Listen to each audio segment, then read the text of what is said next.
Hello my friends, and welcome to this week's AI Around the Web. One of my favorite videos this week comes from Blake Ridder as he shows how he makes movie posters from the assets of his pictures. Regardless of his beautifully composited end product, I love his prompting style and his level of detail. So one to check out if you're just looking to improve that skill. Paul Willboughby posted this video showing how he uses Nano Banana Pro to assist him in his photo shoots. In his description, he lists Nano Banana as closer to sorcery than editing, and seeing these results, I'm gonna have to agree. If character consistency between shots is something that you struggle with in your AI creation, then we would recommend these videos by AI Video School. Providing your AI model with all these different angles seems obvious, but seeing these fluent, gorgeous outputs really shows how achievable it is.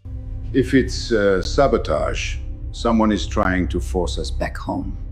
Evijan John uses AI to perfection in this advert where he markets Homfem clothing. Between the location, the camera motion, and the cloning, it really shows that these commercials are limited to just your imagination. As a huge fan of the Blade Runner movie series, I can't help but shout out this effort from the Kling AI TikTok account. I'm going to spare you a Blade Runner-esque line about what's real and what's fake, and instead just point out this stunning lighting and gorgeous cinematography. And as impressive as all of that was, I know you're only here for the insane AI clip of the week. Attached Unit 24 westbound on Magnolia, still in pursuit of 110 K9 on a black scooter, speed 48 and climbing. Copy 24, confirming suspect is a dog on an electric scooter. Affirmative. In fairness, I would pull him over too, but just for a high five. That, my friends, is Pencil's AI Around the Web. Check out these videos in full in the description down below, and happy creating.